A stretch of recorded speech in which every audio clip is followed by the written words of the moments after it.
Assalamualaikum warahmatullahi wabarakatuh. Salam sehat bagi kita semua ya. Semoga Allah selalu melimpahkan rahmat dan hidayahnya bagi kita semua. Kali ini saya akan mengampung mata kuliah gizi dalam kesehatan reproduksi ya. Nah, dalam mata kuliah gizi dalam kesehatan reproduksi ini, saya tim teaching ya dengan Bu Yanti. Nanti ada 12 kali pertemuan, untuk 6 kali pertemuan dengan saya dan 6 kali dengan Bu Yanti. Untuk 2 kali pertemuan lainnya itu adalah UTS dan juga UAS. Untuk bobot SKS-nya adalah 2 SKS. Nah, sebelum kita membahas lebih jauh mengenai gizi seimbang bagi ibu hamil, ibu menyusui, ibu nifas, gizi seimbang bagi bayi, bagi balita, dan lain sebagainya, pertemuan kali ini kita akan membahas mengenai konsep dasar ilmu gizi terlebih dahulu ya.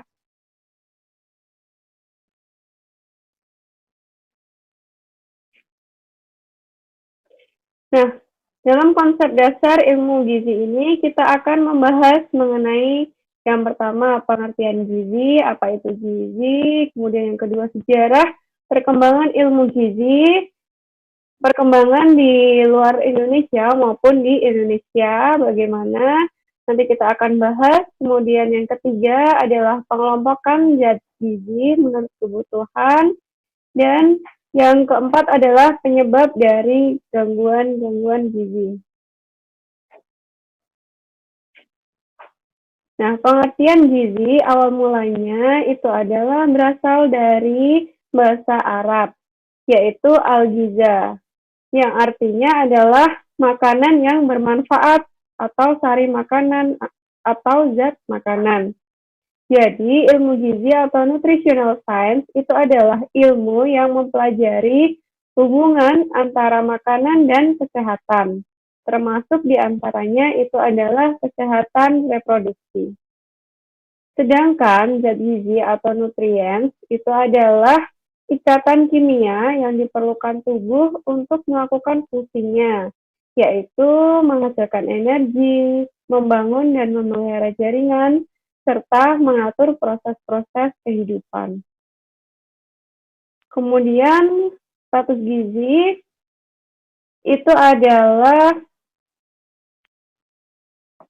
keadaan tubuh sebagai akibat dari konsumsi makanan dan zat-zat gizi lainnya. Jadi, zat gizi itu sangat diperlukan ya untuk ibu hamil. Nah, ibu hamil ini zat gizi yang ada dalam tubuhnya itu digunakan untuk pertumbuhan dan perkembangan janin. Kemudian digunakan juga untuk pertambahan besarnya organ kandungan dan proses metabolisme tubuh ibu. Jadi, kalau pada ibu hamil kekurangan gizi, maka pertumbuhan janin akan menjadi tidak sempurna. Nah, kemudian untuk perempuan, sekarang juga ya banyak anak-anak SD yang sudah mengalami menstruasi dini. Nah, salah satu penyebabnya itu adalah dari pola makan anak tersebut ya. Sehingga bagi orang tua yang mempunyai anak dengan yang sudah mengalami menstruasi dini, orang tua tersebut harus lebih memperhatikan anaknya ya. Karena anak tersebut yang mengalami menstruasi dini itu zat gizinya kurang, pola makannya salah ya. Karena anak yang mengalami menstruasi dini itu akan lebih cepat dalam mengalami masa menopausnya. Padahal masa menopause ini adalah menjadi momok bagi seorang wanita. Nah, untuk definisi kebutuhan gizi atau nutrient requirement itu adalah banyaknya zat gizi minimal yang diperlukan oleh masing-masing individu. Jadi, kebutuhan gizi setiap orang itu berbeda-beda ya, tergantung dengan tingkat kebutuhan mereka. Misalkan, pada wanita hamil dengan wanita yang sedang tidak hamil, kebutuhan gizinya pasti akan berbeda ya. Seorang laki-laki yang bekerja di dalam kantor dan yang bekerja di lapangan, pasti juga kebutuhan gizinya akan jauh berbeda. Kalau kecukupan gizi atau dietary allowance itu adalah banyaknya masing-masing zat gizi yang harus terpenuhi dari makanan yang mencakup hampir semua orang sehat. Jadi, jika seseorang ingin dirinya selalu dalam keadaan sehat, maka dia harus memenuhi kecukupan gizinya agar dia tidak mudah terserang penyakit karena kekurangan gizi, sehingga imunitasnya menjadi menurun. Nah, untuk klasifikasi gizi itu sendiri ada 3 ya, yaitu gizi baik, gizi kurang, dan gizi lebih. Untuk gizi baik, itu adalah suatu kondisi di mana semua jaringan tubuh dalam keadaan penuh oleh semua zat gizi. Jadi, zat gizi dalam tubuh dalam keadaan yang seimbang ya, tidak lebih dan juga tidak kurang. Untuk gizi kurang, itu adalah keadaan patologik yang disebabkan karena keadaan yang tidak cukup makan, sehingga energi dan zat gizi yang masuk ke dalam tubuh itu kurang dari yang diperlukan oleh tubuh untuk waktu yang lama. Kondisi patologi itu berarti kondisi yang tidak sehat ya. Kemudian untuk gizi lebih itu adalah keadaan patologis juga ya, yang disebabkan oleh kebanyakan makan, sehingga energi dan zat gizi yang masuk itu lebih banyak dari yang diperlukan oleh tubuh untuk jangka waktu yang panjang. Jadi apabila seseorang itu kekurangan gizi atau kelebihan gizi itu tidak baik ya untuk kesehatan kita. Sehingga yang dibutuhkan tubuh itu adalah gizi yang baik, gizi yang cukup.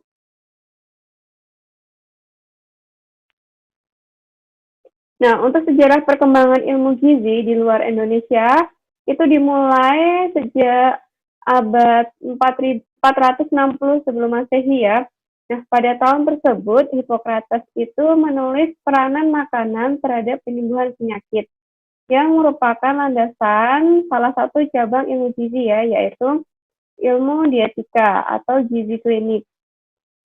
Kemudian beliau disebut sebagai Bapak Ilmu Kedokteran. Jadi dengan makanan itu dapat berkontribusi ya dalam penyembuhan suatu penyakit. Sehingga kebutuhan gizinya itu harus terpenuhi agar suatu penyakit itu dapat sembuh. Kemudian pada abad ke-16, Carnora dan Francis Bacon menyatakan makanan yang diatur dengan baik itu dapat memperpanjang umur seseorang. Kemudian setelah abad ke-16, berkembanglah doktrin hubungan makanan dengan panjang umur. Kemudian pada tahun 1697, dalam perjalanan Vasco da Gama itu kehilangan 0,5 awak kapalnya ya ABK dalam perjalanannya ke Indonesia akibat dari skorbut atau sariawan. Namun pada abad ke-20 baru diketahui bahwa hal tersebut itu dikarenakan kekurangan vitamin C. Kemudian pada tahun 1762, Lavoisier dan Laplace itu melakukan percobaan kepada binatang ya dengan menggunakan kalorimeter untuk mengukur pemakaian oksigen dan karbon dioksida. Nah, dengan penemuan ini, selain dikenal sebagai Bapak Ilmu Kimia dan Biologi, Lavoisier juga dikenal sebagai Bapak Ilmu Gizi Dunia, karena beliau adalah orang yang pertama kali mempelajari hal-hal yang berkaitan dengan energi makanan. Kemudian, beliau juga melakukan penelitian mengenai hubungan produksi panas dengan karbon dioksida yang dikeluarkan oleh tubuh. Kemudian beliau mengukur penggunaan oksigen dalam tubuh dalam keadaan istirahat ya, dan puasa sebagai dasar metabolisme basal.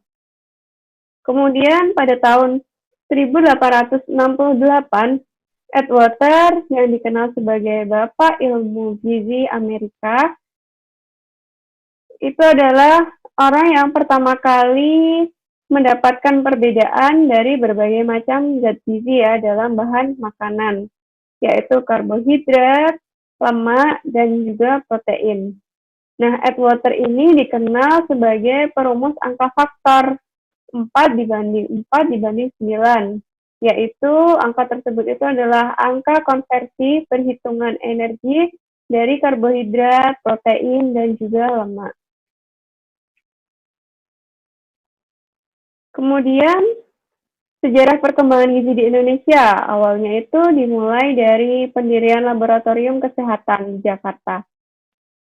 Pendirian Laboratorium Kesehatan di Jakarta itu didirikan oleh Belanda pada tahun 1888.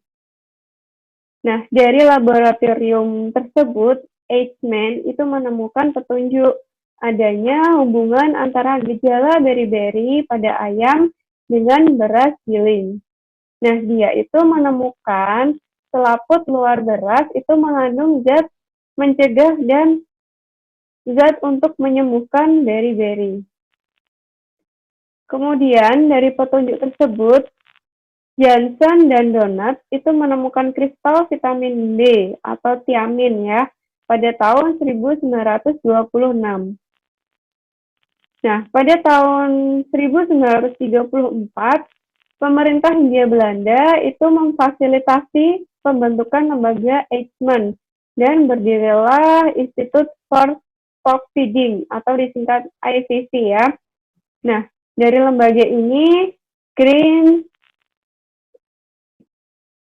Vanderman, Johnson, Donat, dan Van Ven itu melakukan penelitian perintisan penemuan vitamin.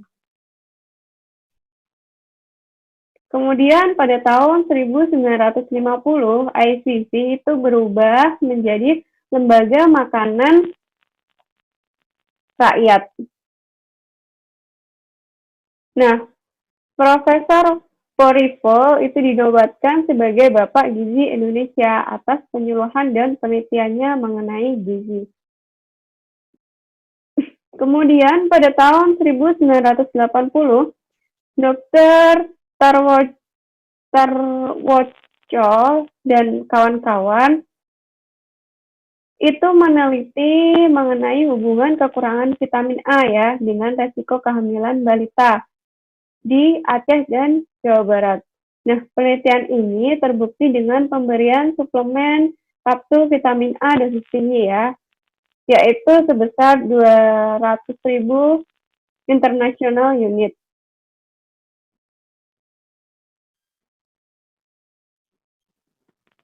Nah, kapsul vitamin A dosis tinggi itu diberikan sekali dalam 6 bulan pada anak yang berumur 1-6 tahun yang dapat menurunkan resiko kematian balita sebesar 34-46%.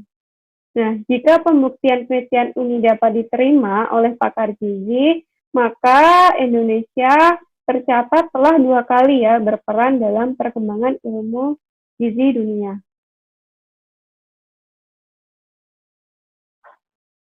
Nah, untuk macam-macam zat gizi itu dibedakan menjadi 2 ya, ada makro dan mikro. Untuk makro itu terdiri dari karbohidrat, lemak, dan protein. Untuk karbohidrat dan protein ini bermanfaat sebagai zat pembakar, karena zat gizi tersebut itu memberikan energi ya bagi tubuh. Contohnya seperti kentang, gandum, tepung-tepungan atau dan juga umbi-umbian. Kemudian untuk protein itu berguna untuk pertumbuhan dan pemeliharaan jaringan. Sedangkan untuk zat gizi mikronya itu terdiri dari vitamin dan juga mineral ya, yang berfungsi dalam pertumbuhan dan pemeliharaan jaringan.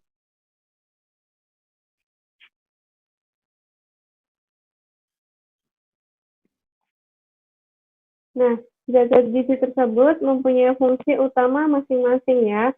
Yang pertama lemak. Lemak itu menyediakan energi dan asam lemak itu penting bagi tubuh. Jadi tidak semua lemak itu tidak baik bagi kesehatan ya. Lemak itu ada lemak yang jahat dan ada lemak yang baik. Kemudian yang selanjutnya adalah karbohidrat. Karbohidrat itu fungsinya untuk menyediakan energi untuk kegiatan kita sehari-hari dan sebagai penghasil panas tubuh. Jadi, tujuan manusia makan itu kan adalah untuk mencukupi kebutuhan energi dan zat gizi ya. Nah, agar fungsi tubuh dapat bekerja dengan baik, maka kita harus mencukupi kebutuhan energi dan zat-zat gizi tersebut. Semakin berat pekerjaan seseorang atau semakin berat aktivitas seseorang, maka karbohidrat yang dibutuhkan oleh orang tersebut itu akan semakin meningkat, akan semakin tinggi ya. Kemudian protein. Protein fungsinya untuk memberikan bahan untuk pertumbuhan, pembentukan, dan pemeliharaan jaringan. Kemudian air fungsinya untuk menyediakan cairan tubuh dan sebagai regulator ya, sebagai pengatur suhu tubuh seseorang. Kemudian fungsi dari vitamin itu adalah untuk mengatur proses metabolisme tubuh. Nah, walaupun jumlah vitamin itu sangat kecil, tetapi tubuh kita memerlukan vitamin ya untuk pemeliharaan kesehatan dan pertumbuhan tubuh kita. Jadi, agar tubuh itu tidak kekurangan vitamin, maka kita harus mengkonsumsi makanan yang bervariasi. Tidak monoton itu saja. Harus berganti-ganti menu. Kemudian mineral. Mineral itu membantu dalam pembentukan jaringan tubuh dan proses metabolisme. Nah, untuk macam-macam vitaminnya itu ada vitamin A, yang nama kimianya adalah asterosol, kemudian vitamin B atau tiamin, vitamin B2 atau riboflavin, vitamin B6 atau piridoksin, niacin asam nikotinat, asam pantotenat, nama kimianya adalah asam pantotenat, kemudian zatnya juga sama. Untuk asam folin itu nama kimianya adalah asam stearoglutamate, kemudian vitamin B12, nama kimianya adalah kobalamin, vitamin C adalah asam ascorbat, vitamin D adalah calciferol, vitamin E adalah tocopherol, dan vitamin K adalah phyllosgenol. Nah, vitamin B1 sampai vitamin B12 itu biasa disebut dengan vitamin B kompleks ya, karena terdiri dari berbagai macam vitamin B. Nah, dengan begitu pentingnya zat gizi bagi tubuh kita, maka tubuh kita harus mendapatkan suplai gizi yang seimbang. Kalau zat gizi tersebut tidak dipenuhi, maka akan menyebabkan berbagai faktor. Nah, faktornya itu ada faktor primer dan faktor sekunder.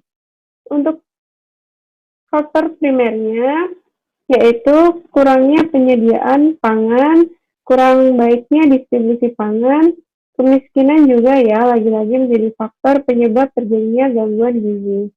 Kemudian ketidaktahuan kita terhadap fungsi-fungsi dari zat gizi dan zat gizi apa saja yang tubuh kita perlukan itu juga menjadi salah satu faktor primer ya, terjadinya gangguan gizi.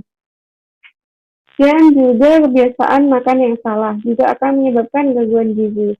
Misalkan setelah makan sayur, kemudian kita minum menggunakan teh atau susu atau kopi, sehingga menyebabkan kandungan Fe dalam sayur tersebut itu tidak terserap tubuh dengan baik ya, karena Fe itu larut dalam vitamin C.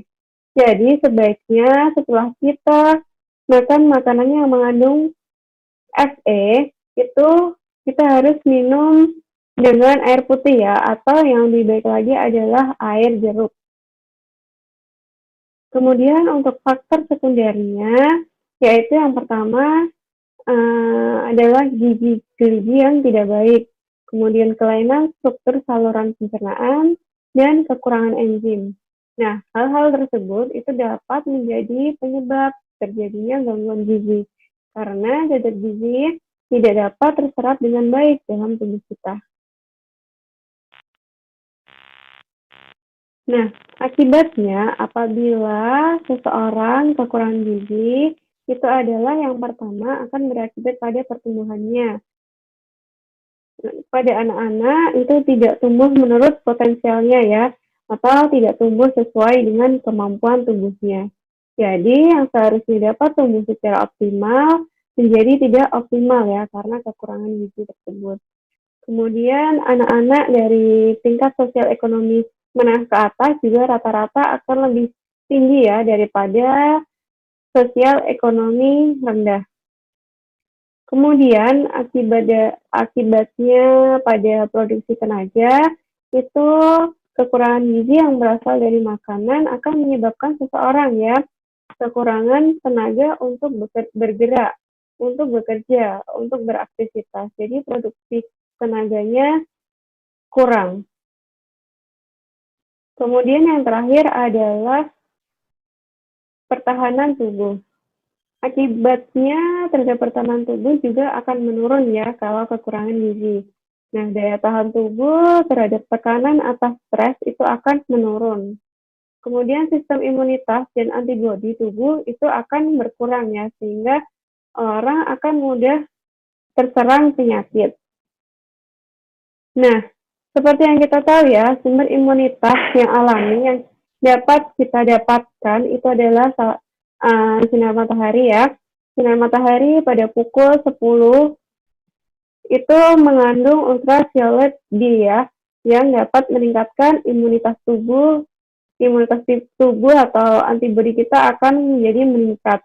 Nah, oleh karena itu, dengan adanya wabah COVID-19 ini, kita dianjurkan untuk sering-sering berjemur ya pada pukul 10.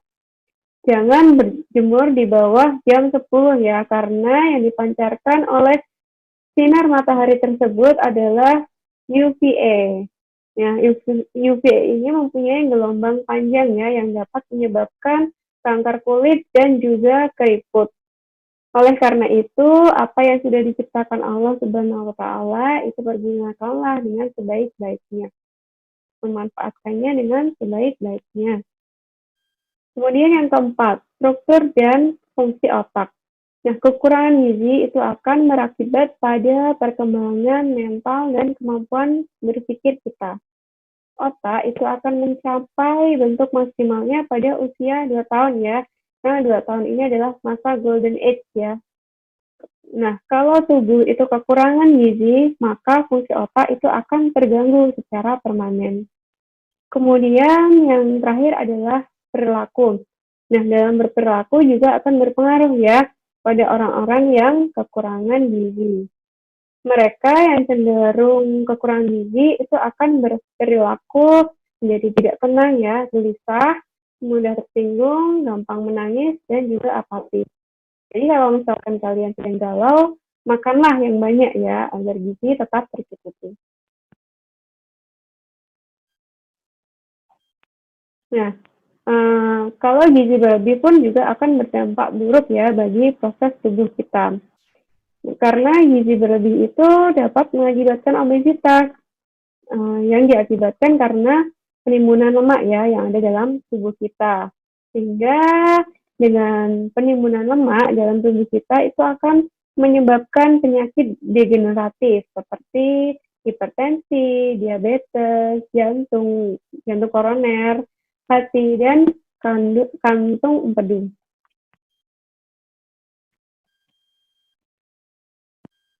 Nah, sekian yang dapat saya sampaikan mengenai konsep dasar gizi ya.